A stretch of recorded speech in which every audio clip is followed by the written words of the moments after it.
Somewhere in America, at this very moment, at least one SWAT team is risking serious injury and facing death. SWAT officer handles all of the most dangerous situations. When the situation escalates beyond the point where patrol officers can create a peaceful resolution, the call for the SWAT team goes out. This is not just a job for them, this is a calling. Their skill, training, and teamwork allow them to end 90% of all incidents without firing a shot. And yet, the danger is always present. Police, search warrant! In Texas in the last year, we've lost 4 SWAT officers. 4 SWAT officers shot this last year, killed. Those are rare for Texas. Prior to that was 1993. In the end, their mission is the same as every other police officers in America, to protect and serve. The success, without sounding trite, is that everybody goes home, no one gets hurt. The body of knowledge that allows SWAT teams to succeed has been built up over the years, paid for with blood, sweat, and countless hours of training and call-outs. We've got this incredible knowledge base of fundamentally 30 years of responding to hostage barricade situations, active shooters, high-risk warrants, so on and so forth. And so we have a body of knowledge that we can apply. Today, SWAT teams are an integral part of law enforcement all across America. But when the Los Angeles Police Department created the first SWAT team in 1967, it was not unilaterally welcomed. Let me tell you, I was almost disowned in that department because people laughed at it, ridiculed it, said this is not local law enforcement. Throughout the 60s, the cauldron of American political consciousness helped create a deeply divided society. Groups like the Black Panthers, the Weather Underground, and the Symbionese Liberation Army placed severe strains on the law enforcement community with their often violent acts. Law enforcement was running around at that time, me being one of them with a .38 revolver, and not a clue. We were being confronted with 3 and 4 and 5 terrorists. And as we began to get undercover officers inside them, it became apparent that we were woefully inadequate. Adding to social unrest at the time were the 1965 Watts riots. The Los Angeles Police Department sent so many officers to deal with the urban unrest that the LAPD became essentially immobilized.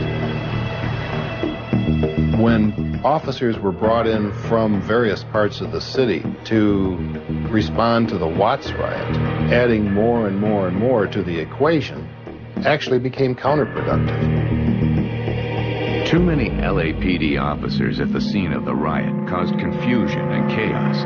There was no procedure in place to deal with the enormous influx of manpower. At the same time, individual acts of extreme violence occurred in a way in which they never had before.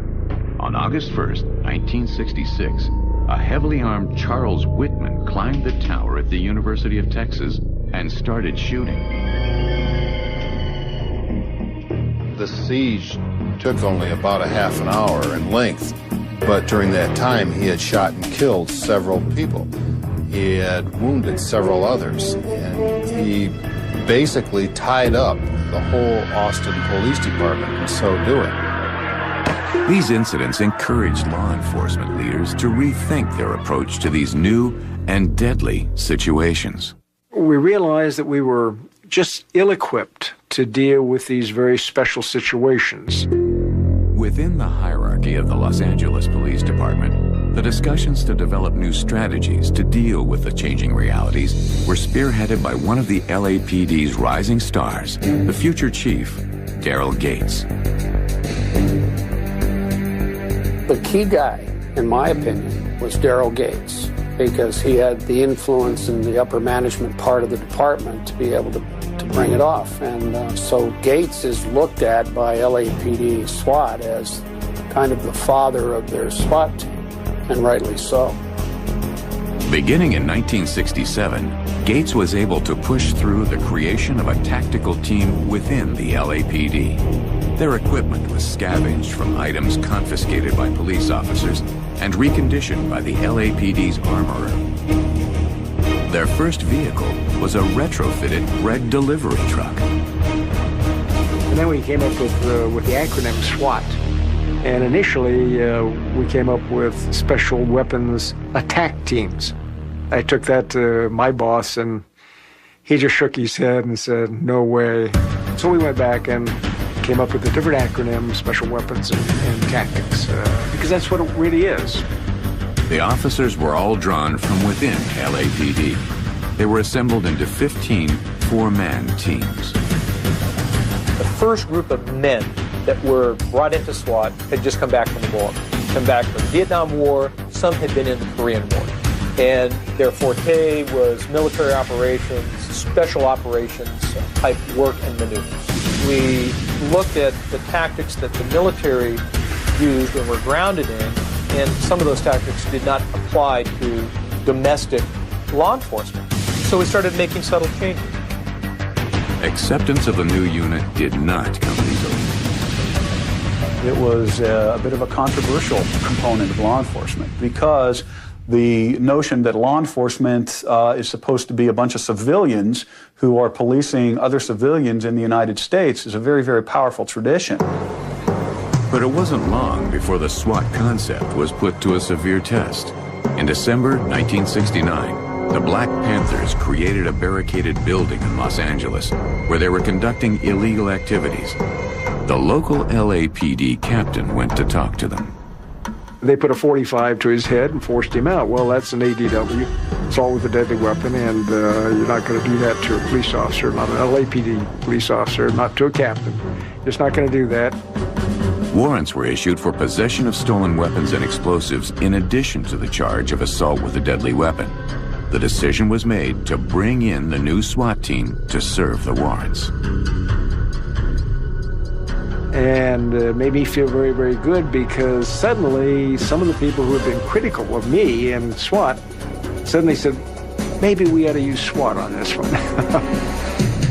Utilizing a technique that became known as dynamic entry, SWAT officers attempted to use the early morning hour to surprise the Panthers with overwhelming force. Well, that failed. And in the first 30 seconds, 3 officers were shot and down and drug out of the doorway of the front of the Black Panther Party headquarters, and a 5.5-hour gunfight ensued. The field commander called for heavier artillery from the military to end the Panther siege. Gates, who was acting chief that day, secured permission from the mayor and the White House. And then I told the field commander, I said, one more time, ask them to surrender. One more time. And tell them if they don't, the consequences are going to be extremely serious. Just one more time. So we did. And I'll never forget the guy coming out with a little white flag and waving the flag. And I thought, oh, thank God we don't have to use that weapon. in the aftermath of the successful use of the SWAT concept, the process of post-incident critiques became a vital, embedded aspect of the operation of all SWAT units everywhere. We're only successful because we critique ourselves after each and every call-up or every incident we're involved in. And we have to be honest with ourselves, and if we're not, then you're never going to improve. One of the major results of the critique following the Black Panther incident was the creation of a permanent SWAT team housed inside the Metro Division. It wasn't now a membership scattered all over the police department. It became a unit under one roof, and that's when the real formal training and the opportunity to make it better occurred. SWAT's mission was clear. Deal with these unique new situations where the level of risk had risen dramatically. Heavily armed terrorists and criminals, hostage situations, barricaded suspects, and the serving of high-risk warrants. SWAT training focused on concerted, aggressive, coordinated responses, adapting tactics and techniques from the military.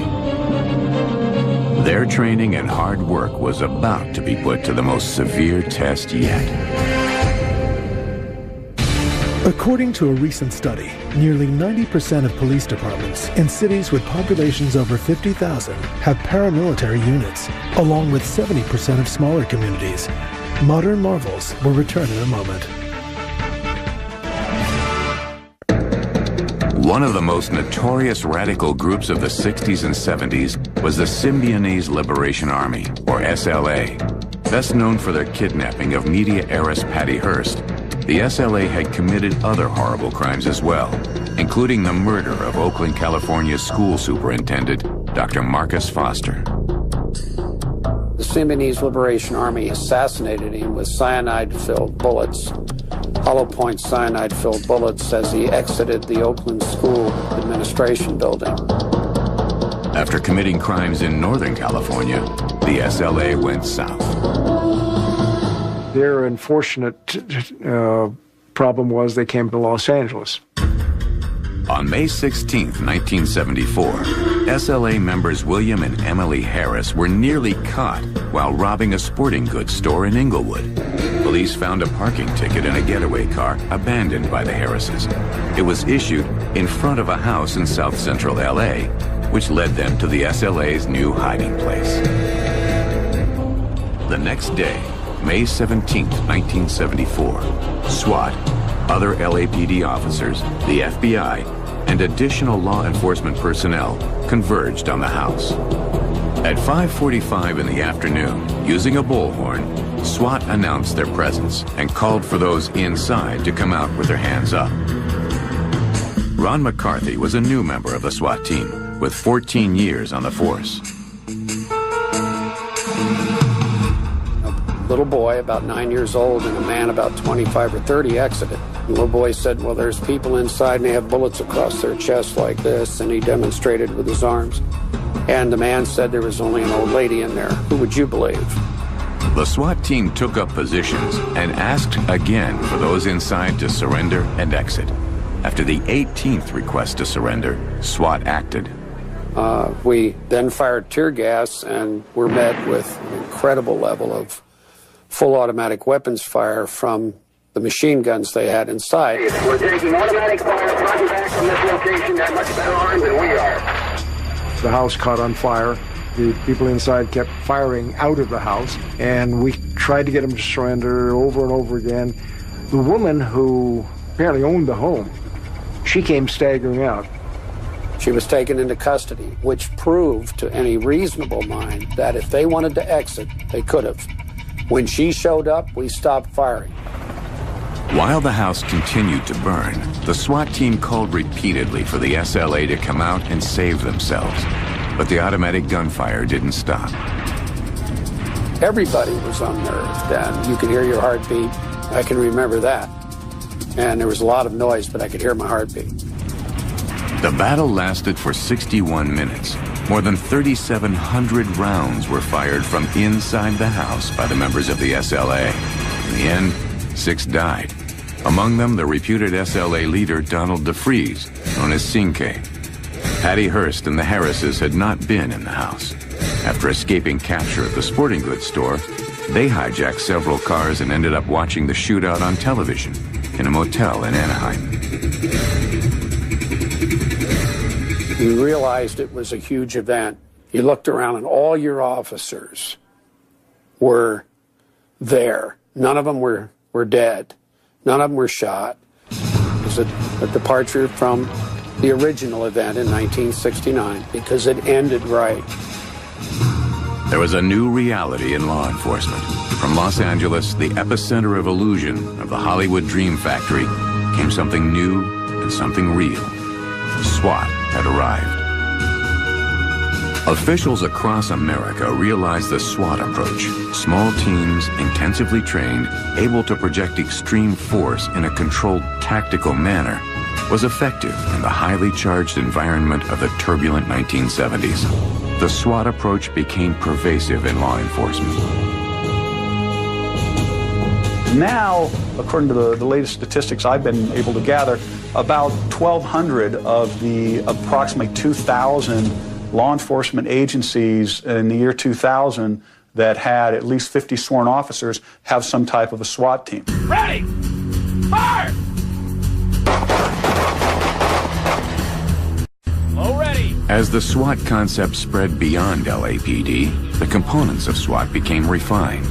SWAT meant a group of police officers that were formed into a full-time unit, grouped into teams, possessing heavier weapons and body armor than patrol officers. A focus on teamwork, on tactics, on a clear-cut psychological approach to solving problems, and most of all, intensive and rigorous training. You can have the organization in place, you can have the hardware in place, you can have relations with other organizations in place, but if you haven't trained, then all these other factors are just words on a piece of paper. You have to have the training to make the responses become automatic. Each year, the Texas Tactical Police Officers Association holds a SWAT competition. It's an opportunity to test their skills, judge the effectiveness of their training, and learn new tactics and techniques. Move through, engage your targets. Leave it on safety, you're the house officer. What these officers are doing, this is called the hostage rescue. They're going to have to go up this tower, rappel down the tower, and then they'll go over a cable cross, make entry into a house, engage bad guy targets, rescue a hostage, and bring him back. It's very strenuous. But what we try to do is make it strenuous so when you're in a real situation, the physical exertion won't tire you as much. You have to make decisions under stress in a real situation. Let's do it in training now, so when a real situation comes up, it'll be that much easier. Split-second timing, nonverbal communication, containment, rapid advancement from cover are some of the tactics and techniques SWAT teams practice in training. While it's great to do well in the competition, the overall goal is to prepare for actual call-ups. To train for this event, they've been out on their own ranges, practicing with their shooting skills, practicing with their teamwork, practicing with their physical exertion. So they're getting in shape, they're getting better shooting skills, and they're getting better teamwork. So this event is just the culmination of all the training. There's some teams out here that know they have no chance of winning, but they still come out here every time just because they know that it's going to help them in the long run. They're waiting for the real moment. They hope it never comes, but if it does come, they want to be prepared for it. We're part-time. We train 16 hours a month, and from there on, I'm an investigator full-time, 8 to 5, Monday through Friday. This is our first time. It was awesome. We've never done something like this before. It was incredible. It really teaches us something about ourselves and our SWAT team, what we need to do. We learn new tactics from the rest of the guys. We're going to come back again next year and try to do better. All of the training and all of the years of SWAT activity have resulted in a track record of significant positive achievement. Professor David Klinger is collecting raw SWAT data and interpreting the results for a Department of Justice study. It's very rare that the SWAT team shoots somebody, and so that is why the term a life-saving resource is something that would be appropriately applied to SWAT. Because when SWAT comes in, it reduces the likelihood that a hostage is going to be injured. It reduces the likelihood that innocent citizens outside of the control of the hostage taker will be injured, reduces the likelihood that police officers are going to be injured, and finally reduces the likelihood that the suspect is going to be injured. But the type of work that SWAT teams do carries inherently greater risk than regular police work. Which raises the question, why join SWAT? What type of officer opts for the extra risk? SWAT work is a different category of police work. And the guys and gals that get into SWAT are a little bit more athletic typically, a little bit more interested in thinking about the way to resolve problems, a little bit more interested in the cat and mouse of dealing with high-risk situations. And so they are different, but remember, they come from law enforcement. In 1990, Michael Finley was a young Dallas PD officer applying for SWAT duty. And they said, Mike, why do you want to be a tactical officer? And I said, the best thing that came to my mind, I said, if you're going to be a bear, be a grizzly bear. So, and they looked at me for about 5 seconds. I thought I blew the interview, and then they started busting out laughing. They said, okay, that's what we want. I would say that it is, in fact, more dangerous. But I would also say that one of the reasons why we don't lose more SWAT officers is because they are so well trained and because they are so well equipped. They can go into incredibly, incredibly dangerous situations and come out on top through superior thought, superior preparation, superior tactics, superior execution of plans, and superior equipment. I think there's a certain pride that's part of this. I think that's a very major part of it. You'd like to think you're among the best when you're doing this sort of thing. It is a preferred job also because you're on the cutting edge of research. They will develop techniques and tactics in SWAT operations, which later on can be used in the patrol force. With time, with training, with the extra risk, the rewards accrue both to the SWAT team member, to all police officers, and to society at large. To prepare for the 1984 Summer Olympics in Los Angeles, LAPD SWAT supervisors trained with European counterterrorism teams, including the German GSG-9, French GIGN, and British SAS. Modern marvels will return in a moment. In the heartland of America, St. Louis County, Missouri is home to more than 1 million people. In 1974, the St. Louis County Sheriff's Department created a SWAT team shortly after LAPD introduced the concept. The goal of this training session is to practice securing a house held by an armed perpetrator. The St. Louis County Police Department maintains a full-time tactical unit with 20 SWAT officers under the command of Lieutenant Jeff Bader. They hold intensive training 4 times a year. Clear. Clear.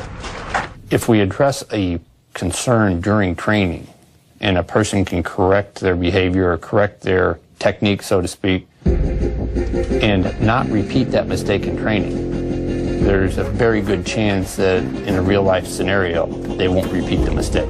Keep your hands high. React. You put your hand. All right, hold on. Mike, hold, baby. You're stepping right in front of all your cover people. You're going to get hammered, man. The St. Louis County Tactical Unit is divided up into an A team and a B team.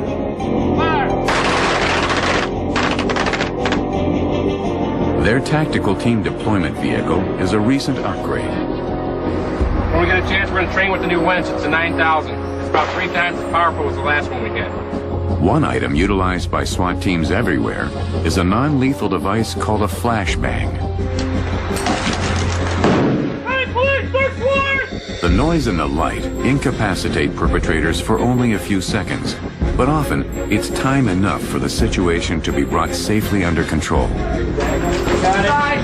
When we do this drill, there may not be anybody in your zone.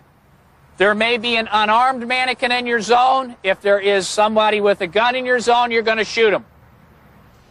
When confronted with a barricaded suspect, either holding a hostage or alone, SWAT teams use both old tools, like mirrors, and new tools, like tiny video cameras, to help them find the perpetrator and end things peacefully. Come on, step out. Let me see your hand. Suspect in custody coming out. Every SWAT team has their own approach to armaments, but all have submachine guns like the AR-15 that can fire fully automatic or semi-automatic rounds. In addition, their sidearms are sometimes modified for lighter release, allowing for more rapid firing.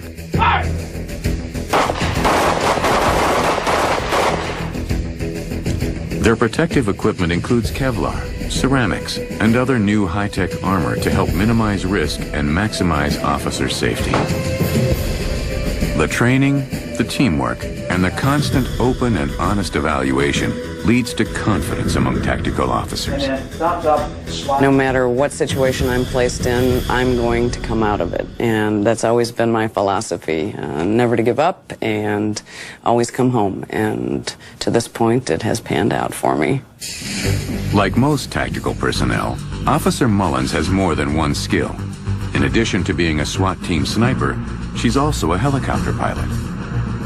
I think people find it maybe a little intriguing that a woman can do all these things, and that's fine, but I can be a role model for some youngsters coming up, you know, trying to decide what they want to do with their careers and their lives.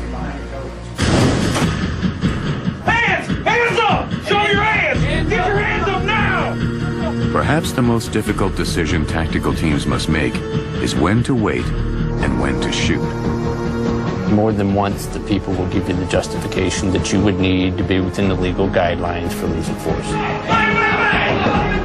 A win for us is when everybody goes home and nobody is killed. And we try to strike that fine balance between not putting yourself in risk of death, but not taking a life when it doesn't need to be taken. One particular call-out informs that critical moment of decision-making for the St. Louis County Tactical Unit. We went to a suicide in progress with an individual who was very irrational. Many times during the call-out, he stated he wanted us to kill him. He stated he was going to kill himself. He would step out onto the front yard of the residence looking for officers on containment with a gun in his hand. He would tell our negotiator, yeah, I see this guy and I'm going to shoot him. We knew from our positions and where he was looking that he didn't see anybody. The team held their fire and held their positions. The standoff continued. By morning, not much had changed. The assumption on our part was that he was either very, very intoxicated or on drugs. We then breached the second door in the house, and we went back to the first door that we breached and stuck a gun out the door and was pulling the trigger on the gun. Still, the team held their fire, despite the long hours, the fatigue, and the perpetrator with a gun. In the meantime, a second entry team had worked their way through the house, and using a distraction device and less lethal rounds, they were able to confront him and take him down. The coda to the incident is what makes it such a potent touchstone for the St. Louis Tactical Unit. The day after the incident, the negotiator visited the perpetrator in the hospital where he was being treated for minor cuts and bruises. He said, I don't know what happened yesterday. He goes, I don't do drugs. He goes, I don't drink. I got a 40-hour-a-week job. I am not suicidal. I'm quite happy in life. He said, the only thing I can think of is I went to a party, and the last thing I remember is not feeling well at the party and leaving. So in that instance, we had a guy who did not need to die and who had no desire to die, and we're glad we didn't take him out. It is the girlfriend's apartment. This guy's flipping out of there. No record on her. They don't have much on the guy, just his nickname. We don't know anything about it. I got no history, no identification. All right, let's go ahead. This guy could be a stone cold killer. History Channel cameras were given special permission to accompany the St. Louis County SWAT team as they served a high-risk warrant. Tonight, if everything goes as planned, we'll be executing a warrant for one of our drug units. It's the target street, guys. Basically, they will turn over the execution of the warrant to the tactical unit, our SWAT team. All right, get them open, guys. We'll evaluate the nature of the location, the nature of the individuals in there, decide on a course of action. Then we'll execute the warrant for our drug unit. We're going to be dropped off on one particular street, cut alongside the building into the courtyard. We're going to need to stay right up against the wall because on the corner opposite of us on the second floor is the target's window and he's looking out it all the time. So we need to be under it. Hit the steps to the second floor where his apartment is, verify the number, kick it out. There are several dangers in serving high-risk warrants. First and foremost is the temptation to treat the call-out as routine, as busy work. The second is the possibility that the subject is armed and prepared for confrontation. After a long day of training, fatigue must fall away, replaced by the finely tuned skills achieved through practice and experience. It's only after the incident is over that it seems routine, when the job is done and everyone is safe. We took people into custody without too much problem and no resistance. That's the way we like to do it. A little bit of excitement, but not too much. The LAPD SWAT team currently handles approximately 100 barricaded suspect incidents and more than 120 high-risk warrants a year. Modern Marvels will return in a moment. Selection of SWAT team members is critical to the team's success. Not everyone possesses both the physical skills and the temperament to undertake the dangerous tasks asked of SWAT. To be considered for the LAPD SWAT team, officers must have 4 years on the force and 1 year in Metro before applying. What I'm looking for is folks that are bright, that are physically fit, and that work well in a team environment. We work as a team. We'll either succeed together or we will fail together. And you got to understand that. If the suspect looks out from a hiding area or from around a corner, if he makes eye contact with a scout, you better see a muzzle in addition to that. Working and training together allows them to adjust their approach to rapidly changing situations. There is no one scenario that's, very easy, and there's one that's very difficult, because there's just twists along the whole thing, and that's also the attraction of it, because you kind of never know what you're going to get. One colorful incident with several tense moments threatened the Los Angeles airport for hours. We had the Rainbow Man out at a hotel by the airport some years ago. He's barricaded in his hotel room with a maid that he took hostage. The perpetrator, known to many in the Los Angeles area as a colorful cheerleading fan at professional sporting events, claimed he had bombs, caustic chemicals, and a gun with which to shoot down airplanes. The maid had locked herself in the bathroom and called from inside the bathroom to communicate her status. Next came careful planning and intelligence gathering. All the rooms throughout the whole hotel are the same floor plan. So we went down 3 floors down and determined exactly how we were going to go about doing the rescue. The plan called for explosive entry through the door to the room and through the actual wall from the hall directly into the bathroom. Blew the door. Went in, caught him laying on the bed with his gun at his feet, and he just sitting back with his hands behind his head, just as calm as can be, and said, well, you guys didn't have to come in like that. So he was just a nutcase. We took him into custody with no injury to him or anybody else. It was fun. That's why I keep doing this, because to me it's fun. A week later, the hotel and the maid presented the LAPD SWAT team with a giant cookie as a token of their appreciation for their work. But not all perpetrators turn out to be so relaxed when confronted with the effects of their violent actions. If I had to make a list, number one would definitely be North Hollywood bank robbery out 97.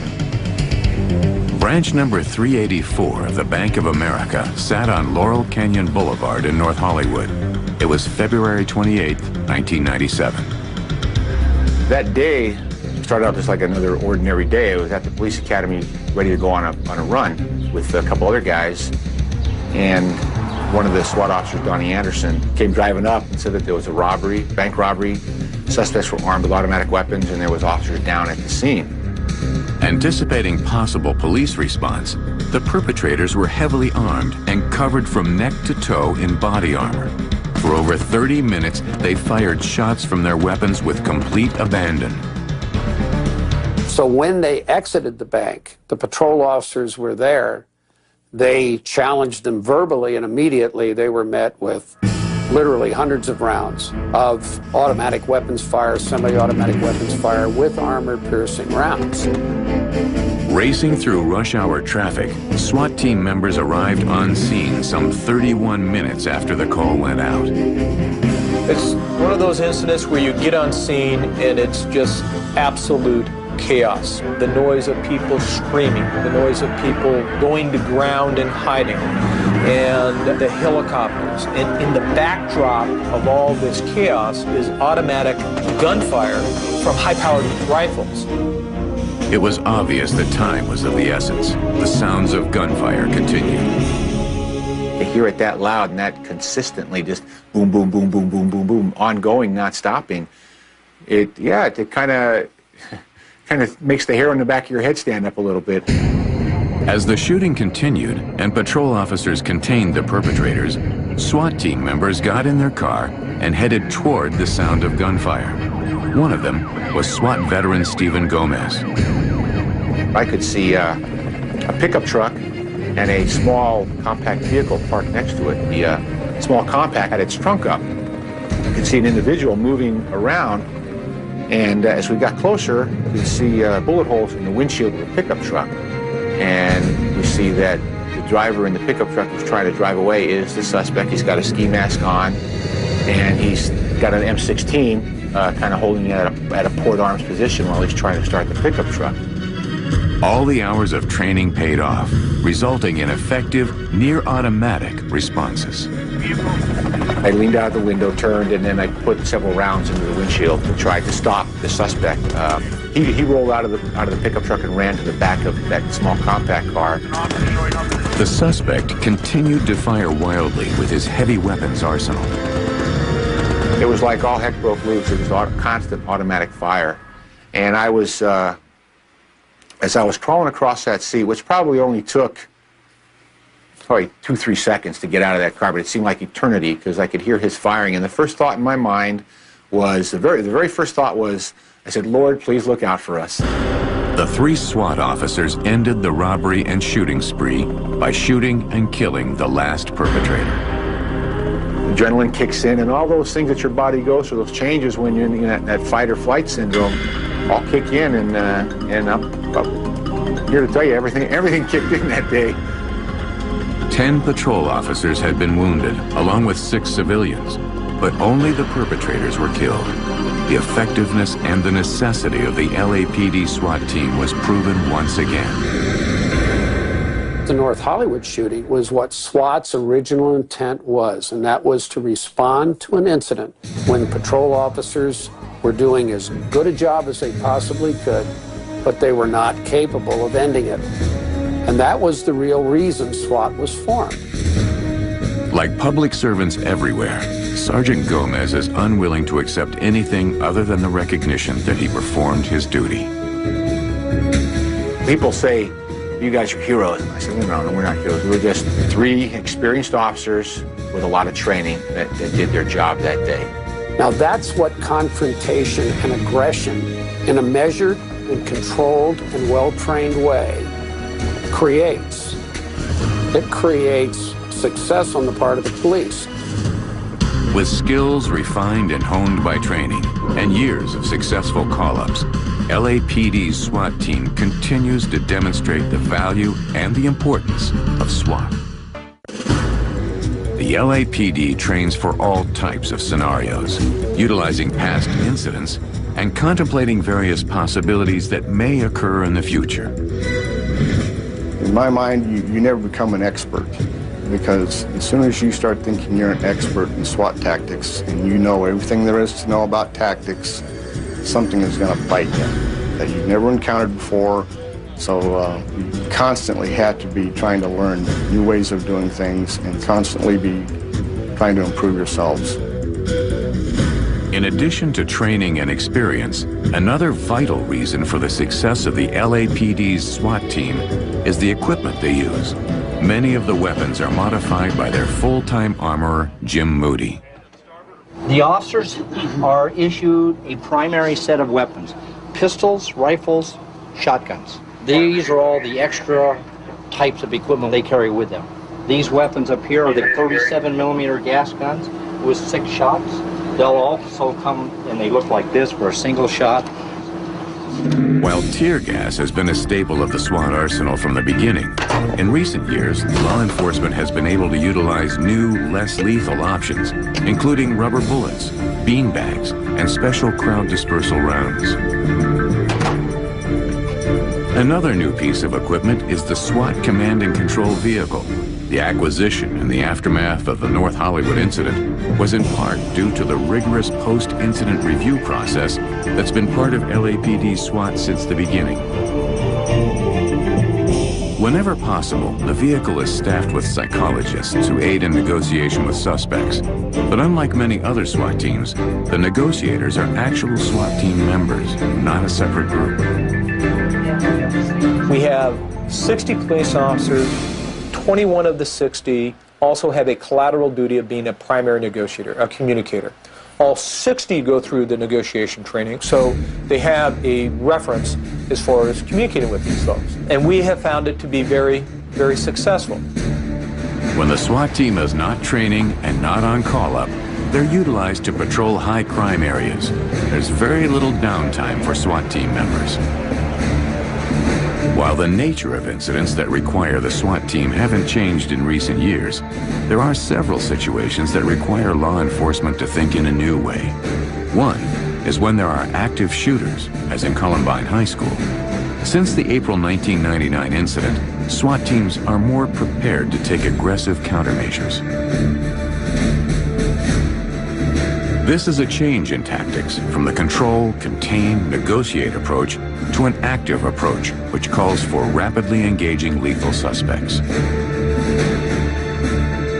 Columbine was a big wake-up call. There had been other situations around the country, but those were not perceived as wake-up calls in the law enforcement community. We view the school as a sacred place of protection for our kids. And when that sacred envelope was punctured, that's when we started saying, you know what, we need to get law enforcement to go quick and go big. Columbine was not the first of the school shootings. There had been several before, but this was the one where the static model of law enforcement response was employed and it didn't work. The new approach in these situations differs from the old, but the difficult decision remains the same. When to wait, when to go. The question I always ask myself, if there's going to be any type of tactical intervention, is why now?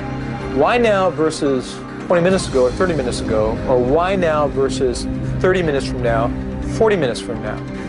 This is a critical issue that people have to understand, that if law enforcement goes in, it could be bloody. However, the flip side is that if we sit around on our butt and wait and don't go in, then the terrorist or the person who is crazed has free rein to continue on their path of murder. This new acceptance of the necessity for greater risk in times of greater danger is part of the new landscape of America in the wake of the terrorist attacks of September 11, 2001. The law enforcement element of our society has to be equipped to respond to these things, and the only way they're going to keep up is through their own continuous research. And SWAT officers tend to be real good at conducting research in technology and techniques as well as tactics. Clear. And yet the dangers, some think, are growing. I would say the risk facing SWAT is indeed on the rise, because it's only when you run up against the committed crooks, like the guys in North Hollywood, or the terrorists who are willing to die for what they believe, that you can see that police are at a disadvantage, and SWAT can get at a disadvantage. By definition, it becomes more dangerous. While the risks may be growing, the resolve among SWAT team members to do whatever it takes to end the problem runs deep. The people of SWAT know there can be only one outcome, and making that happen takes patience, intelligence, commitment, and courage. Sometimes there's only one way to take violent offenders into custody if they're going to resist violently, and that's with violence. It can't be done any other way. There is no magical solution, and I doubt that there ever will be. But whatever they may face, the men and women of SWAT everywhere share the same goal as other law enforcement officers: to protect and serve, no matter what the risk, no matter what the cost. Their job is to go out and save people's lives, whether they be hostages, whether they be the bad guys. And if you look at SWAT call-ups today, you'll find that most of them are resolved in a peaceful way. So when people remind me of we are peace officers, that's exactly what SWAT is. They are peace officers. They are bringing peace to a situation, a very violent situation.